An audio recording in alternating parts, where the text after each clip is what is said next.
Hello friends.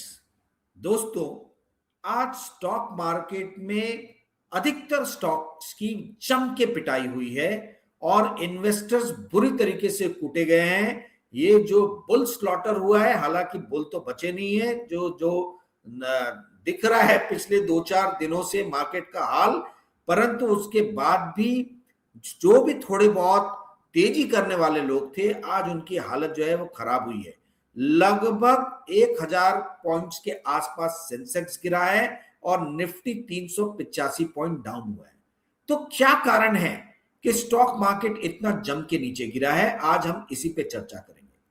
दोस्तों, आपको जान के हैरानी होगी कि युद्ध के पहले ही दिन जहां अमेरिका ने घोषणा की कि वो लगभग ईरान पे जीत हासिल कर चुका है, क्योंकि उसने टॉप ब्रास जो ईरान का है उसका लगभग सफाया कर दिया था, और किसी ने सोचा नहीं था कि ईरान पलट के इस कदर वार करेगा। वर्ल्ड ओवर स्टॉक मार्केट्स जो आज गिर रहे हैं, उसका एक मुख्य कारण है कि अमेरिका अपने सहयोगी राष्ट्रों की सुरक्षा करने में कहीं ना कहीं नाकामयाब हो रहा है। जी हां, आप सही सुन रहे हैं। आपकी जानकारी के लिए बता दूं कि यूनाइटेड अरब एमिरेट्स, जिसमें अबू धाबी, दुबई, शारजाह जैसे इंपॉर्टेंट शहर आते हैं, अकेले यूनाइटेड अरब एमिरेट्स में पिछले 2 दिनों में 790 मिसाइल से अटैक किया है ईरान ने, और लगभग 650 ड्रोन अटैक हुए। वहीं दूसरी तरफ आपका जो कुवैत है, ओमान है, इन राष्ट्रों की भी जम के खटिया खड़ी कर रहा है ईरान, और यहां पे भी बराज ऑफ मिसाइल जो है वो छोड़े जा रहे हैं। तो दोस्तों, जिस तरीके से आक्रमण किया है ईरान ने, इसकी मतलब किसी ने ये सोचा नहीं था कि इतना बुरा आक्रमण जो है वो कर सकता है और इतना ज्यादा जो है वो नुकसान पहुंचा सकता है। 44 ड्रोन 1 घंटे में बताया जाता है कि 2 दिन पहले अकेले ईरान ने यूएई पे छोड़े थे। पिछले 3 दिन में 690 ड्रोन अटैक्स जो हैं वो हुए हैं, और लगभग 175 ईरानियन बैलिस्टिक मिसाइल से हमला जो है वो अकेले यूएई पे हुआ है। अब ये समझिए कि यदि एक बार अटैक ईरान शहीद मिसाइल कह लीजिए, शदाब कह लीजिए, इन मिसाइल से जो अटैक कर रहा है, तो इन मिसाइल्स को हवा में ही मार गिराने के लिए जो डिफेंस सिस्टम चाहिए, जिसको थर्ड एयर डिफेंस सिस्टम कहा जाता है, या पेट्रियट मिसाइल्स का भी इस्तेमाल जो है वो अमेरिका कर रहा है, तो उसकी कमी आ गई है। इंटरसेप्टर्स जो हैं, जो इंटरसेप्ट करते हैं हवा में ही और हवा में ही मार गिराते मिसाइल्स को, बताया जा रहा है कि जिस तेजी से जो है वो मिसाइल्स खर्च कर रहा है, इंटरसेप्टर्स खर्च कर रहा है अमेरिका, उससे लग नहीं रहा कि 10 दिन से ज्यादा जो है ये टिक पाएगा ईरान के मिसाइल अटैक में। वहीं दूसरी तरफ मिसाइल्स ईरान के पास कितनी है, इसकी कोई कैलकुलेशन किसी भी राष्ट्र के पास में नहीं है। जमीन के नीचे ऐसा बताया जा रहा है, अलग अलग प्रोविंस में, अलग अलग प्रांतों में ईरान ने बहुत सारी मिसाइलें छुपा रखी हैं। लॉकहीड मार्टिन जो पेट्रियोटिक मिसाइल बनाता है, पेट्रियट मिसाइल बनाता है, उसने कहा है कि अगले 1 साल में वो अपना प्रोडक्शन दुगना कर देगा।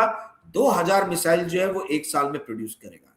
परंतु 1 साल तक क्या ये सहयोगी मित्र राष्ट्र जो है अमेरिका के, चाहे यूनाइटेड अरब एमिरेट्स हो, सऊदी अरबिया, कुवैत हो, ओमान हो, कतर हो, क्या ये ईरान के मिसाइल अटैक्स को झेल पाएंगे?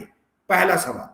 दूसरा ये कि ये गल्फ नेशंस बोल रहे हैं कि अमेरिका ने बहुत बड़ी गलती की है कि उसने एस्टिमेट नहीं लगाया था कि ईरान के पास में कितनी मिसाइल्स हैं, और अब जब ये हमला कर रहा है ईरान, तो अमेरिका अपने डिफेंस इंस्टॉलेशन ही बचाने का प्रयास कर रहा है और इजराइल को बचाने का प्रयास कर रहा है, और गल्फ नेशंस को उसने अनाथ की तरह छोड़ दिया है। आप लोगों की जानकारी के लिए मैं ये बता दूं कि अकेले अकेले आपके इसने यूनाइटेड अरब एमिरेट्स ने लगभग 500 third system of patriotic missiles की डिमांड की है। 500। कुवैत जो है वो भी बोल रहा है कि भैया हमें कम से कम 500 चाहिए। यूएई बोल रहा है कि 1000 चाहिए, पर आप कम से कम 500 हमें मुहैया करा दो। बहरीन जो है वो बोल रहा है कि हमें 100 चाहिए। तो आप ये समझिए कि लगभग 1600-1700 तो यहीं पे पेट्रियट मिसाइल्स की डिमांड जो है वो आ गई है। 620 PAC-3 MSC पेट्रियट मिसाइल्स है, पेट्रियट इंटरसेप्टर्स है, और एक इंटरसेप्टर्स को बनाने में 8-8, 10-10 मिलियन डॉलर का खर्चा आता है। वहीं दूसरी तरफ जो ड्रोन यूज कर रहा है ईरान, वो कुछ लाख डॉलर का है। तो ईरान जो है इस बार बड़ी सिस्टमैटिकली अटैक कर रहा है। ईरान ने पहले अपने जो है वो ड्रोन्स भेजे जो ज्यादा महंगे नहीं है, ज्यादा उस पर पैसा खर्चा नहीं हुआ है, और उन ड्रोन्स को रोकने के लिए जो है ये 2-2, 3-3 पेट्रियट मिसाइल जो है ये छोड़ रहे हैं। लास्ट टाइम जब जून में 2025 में इजराइल और अमेरिका ने ईरान पे हमला किया था, तो ईरान ने बड़ी बड़ी मिसाइलें छोड़ी थी, हेडलाइन ग्रैबिंग मिसाइलें छोड़ी थी। बट इस बार जो है ईरान ने अपनी डिफेंस स्ट्रैटेजी बदली है, और इस बार उसका फोकस है कि हम कैसे भी इस वॉर को लंबा खींचे, और लंबा खींच के जो है हम दुश्मन को थकाएं। इसलिए पहले वो सस्ते वाले अपने ड्रोन जो है उससे अटैक कर रहा है। ये कैमिकेज ड्रोन जो है, जो नष्ट हो जाते हैं टारगेट को हिट करके, ये अपने आप में एक बिल्डिंग को गिराने की क्षमता रखते हैं।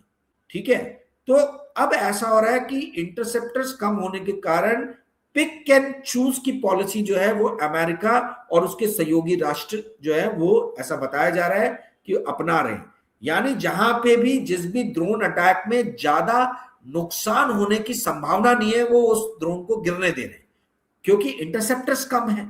और उनको ये स्ट्रैटेजी समझ में आ रही है कि ईरान पहले धीरे धीरे उनको ऐसे काटेगा, जैसे बकरे को धीरे धीरे हलाल किया जाता है, उस तरीके से वो धीरे धीरे पहले सस्ते वाले ड्रोन से अटैक कर रहा है। जब इंटरसेप्टर्स इनके काफी कम हो जाएंगे तो फिर उसके बाद वो बड़ी वाली मिसाइलें छोड़ेगा। ऐसा पश्चिम के जो डिफेंस एनालिस्ट हैं, वेस्टर्न डिफेंस एनालिस्ट जो हैं, वो ऐसा अंदाजा लगा रहे हैं। इसीलिए उन्होंने डोनाल्ड ट्रंप और उनकी सरकार को सलाह दी है कि आप जुडिशियसली इंटरसेप्टर्स का यूज कीजिए।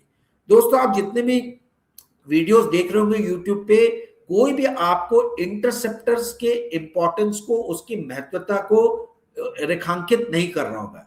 इस पूरे वॉर में जो ईरान का सबसे बड़ा एसेट है वो है मिसाइल, और जो अमेरिका का सबसे बड़ा एसेट है वो है उसका air defence system, third system जो मैंने आपको बताया, ये पेट्रियट मिसाइल जो हवा में ही जो है वो ईरान के मिसाइल्स को रोक दे, ये इनका सबसे बड़ा डिफेंस सिस्टम है।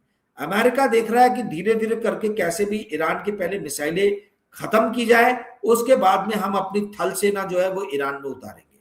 वहीं दूसरी तरफ ईरान जो है वो भी इंतजार कर रहा है कि बेटा थल सेना लाओ, फिर हम बताते हैं कि क्या हम कर सकते हैं। तो अभी युद्ध जो है वो ऐसे मुहाने पे आ गया है कि कुछ समझ में नहीं आ रहा कि भैया किसका पलड़ा भारी है, किसका पलड़ा कमजोर है, क्योंकि ईरान किसी भी तरीके से बैकआउट नहीं कर रहा। ईरान किसी भी तरीके से ये संदेश नहीं दे रहा कि भैया हम थकान महसूस कर रहे हैं और अब हम ये युद्ध को लंबा नहीं खींच सकते। हॉर्मुज की खाड़ी को ईरान ने बंद कर रखा है। आपको पता है लगभग 20% जो ऑयल है वर्ल्ड का वो हॉर्मुज की खाड़ी से गुजरता है।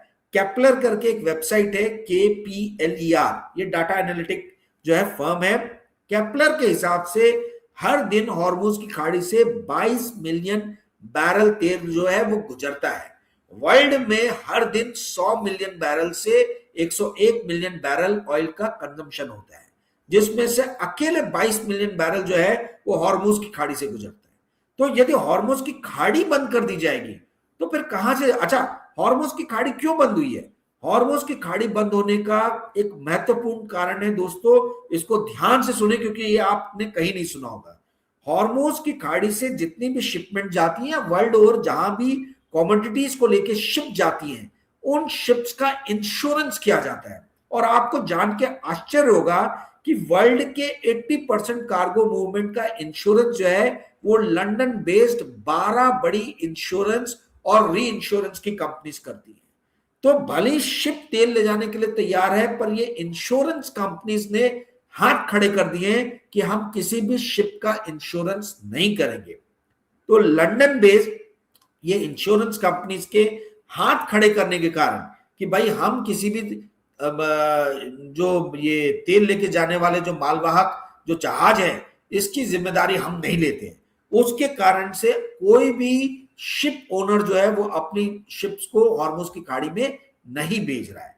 यही कारण है कि हम देख रहे हैं कि जहां 22 मिलियन बैरल तेल हॉर्मुज की खाड़ी से गुजरता था, पिछले 3 दिनों से स्टैंड स्टिल है। बड़ी मुश्किल से कैपलर बोलता है कि वहां से 1.5 मिलियन बैरल से 2 मिलियन बैरल जो है वो तेल पास हुआ है, यानी लगभग 20 मिलियन बैरल पर डे का पिछले 3 दिन से नुकसान हो रहा है। और ऐसा बताया जा रहा है कि अमेरिका चाइना की मदद ले रहा है। चाइना से अमेरिका ने अनुनय किया है, विरोध, उनसे विनम्रता से कहा है कि आप ईरान को बोलिए कि किसी भी तरीके से हॉर्मुज की खाड़ी को खोल दे। हॉर्मुज की खाड़ी को खोल देगा तो उससे भारत को आसानी होगी, उससे जापान को आसानी होगी, उससे आपको भी आसानी होगी, क्योंकि चाइना को भी जो है वो काफी तेल वहां से मिलता है। तो ऐसा बताया जा रहा है कि चाइना प्रेशर बना रहा है ईरान के ऊपर कि हम आपको डिफेंस इक्विपमेंट ये सब देके आपको मदद करेंगे, पर आप हॉर्मुज की खाड़ी को खोल दीजिए, वहां आक्रमण मत कीजिए। अब क्या होता है आगे आने वाले दिनों में वो हमको पता चली जाएगा।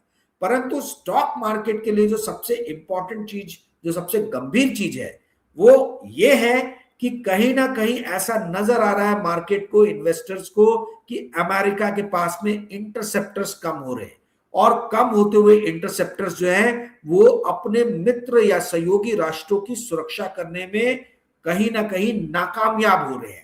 इस कारण से पूरा का पूरा जो आर्थिक जगत जो है, जो फाइनेंशियल मार्केट जो है, वो पेशो पेश में आ गया है। और हमने देखा कि वर्ल्ड ओवर जो है वो आज स्टॉक्स की पिटाई हुई है। खाली अमेरिका में नहीं, इंडिया में नहीं हुई है, अमेरिका में भी कल रात को पिटाई हुई थी।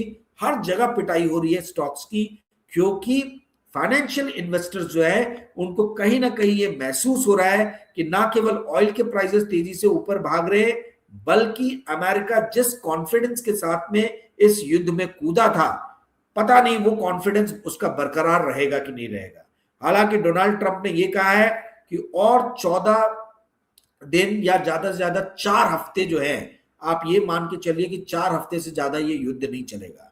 हमें देखना होगा कि पर्शियन लोगों का, ये ईरानियन लोगों का जो 3000 साल से ज्यादा पुरानी सभ्यता है, इन लोगों का दृढ़ संकल्प कितना स्ट्रांग है, ये कितना ज्यादा जो है वो अमेरिका को और इजराइल को जो है नुकसान पहुंचाना चाहते हैं, ये आने वाले दिनों में पता चलेगा। परंतु दोस्तों, यदि 4 हफ्ते ये युद्ध खिंच गया तो आप ये समझ जाइए कि तेल के लिए तो त्राहिमाम त्राहिमाम विश्व भर में मच जाएगा। अकेले तेल के फ्यूचर प्राइसेस जो है वो 8% कल ऊपर भाग गए थे। जो नेचुरल गैस रहता है, यूरोप में नेचुरल गैस के फ्यूचर प्राइसेस मार्च के वो एक टाइम में 50% ऊपर थे, बंद होते होते तक वो 39% ही ऊपर रहे, यानी 11% नीचे आए। परंतु एक ही दिन में 40% नेचुरल गैस के प्राइसेस का दाम बढ़ना, ये खतरे की घंटी जो है ये बजा रहा है इन्वेस्टर्स के लिए। जैसे भारत में कोयले के माध्यम से बिजली प्रोड्यूस होती है, वैसे यूरोप का पूरा इंडस्ट्रियल बेस जो है वो नेचुरल गैस पे डिपेंडेंट है। नेचुरल गैस से ही वहां अधिकतर बिजली बनती है। तो यदि नेचुरल गैस वहां महंगी होगी, एलएनजी महंगा होगा, तो जाहिर सी बात है कि जो भी प्रोडक्ट्स बनेंगे कॉस्टली बनेंगे।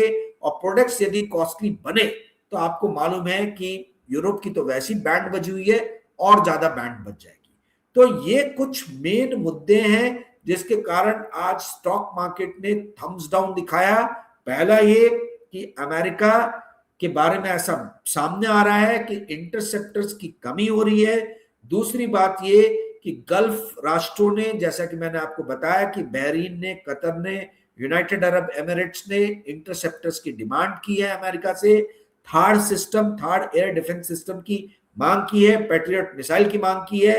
अमेरिका शायद उतनी पूर्ति कर ना पाए, वो भी एक फाइनेंशियल इन्वेस्टर्स को डर सता रहा है कि कहीं दुबई और अबू धाबी में अगर जबरदस्त अटैक हो गया तो फाइनेंशियल मार्केट बुरी तरीके से प्रभावित होगा। क्योंकि दोस्तों, सिंगापुर, हांगकांग की तरह पिछले कुछ दिनों में दुबई भी जो है एक बहुत बड़े फाइनेंशियल सेंटर, एक फाइनेंशियल हब के रूप में जो है उसका उदय हुआ है। तो इंटरसेप्टर्स की कमी होना, सहयोगी राष्ट्रों को पूर्ण तरीके से मदद प्रोवाइड नहीं करा पाना, मुहैया नहीं करा पाना, एलएनजी के प्राइसेस का तेजी से ऊपर भागना, ऑयल के प्राइसेस का तेजी से ऊपर भागना, और सबसे अहम कि लंदन बेस्ड इंश्योरेंस कंपनीज का हाथ ऊपर खड़े कर देना कि भैया हम अब कोई जहाज जो है ऑयल के शिपमेंट को जो हॉर्मुज की खाड़ी से गुजरने वाला है उसका इंश्योरेंस नहीं करेंगे। ये 4-5 मुख्य कारण है जिसके कारण आज वर्ल्ड ओवर स्टॉक मार्केट की पिटाई। दोस्तों, ऐसी स्थिति में जब वर्ल्ड ओवर स्टॉक मार्केट की पिटाई हो रही है, ऐसे समय में मैं कैसे निवेश कर रहा हूं, कहां निवेश कर रहा हूं, इसके ऊपर में मैं मार्च 11 को एक पेड वीडियो बनाने वाला हूं। यदि आप लोग ये पेड वीडियो देखने के इच्छुक हैं तो आप मुझे 9860317209 जो कि मेरा व्हाट्सएप नंबर है, इस पे आप मुझे मैसेज डाल सकते हैं, मैं आपको रिप्लाई जरूर करूंगा। दोस्तों, यदि आज का वीडियो आपको पसंद आया होगा तो कृपया करके इस वीडियो को लाइक और शेयर कीजिएगा और इस चैनल को सब्सक्राइब करने के लिए अपने मित्रों को बताइएगा। Thank you friends, good night, bye.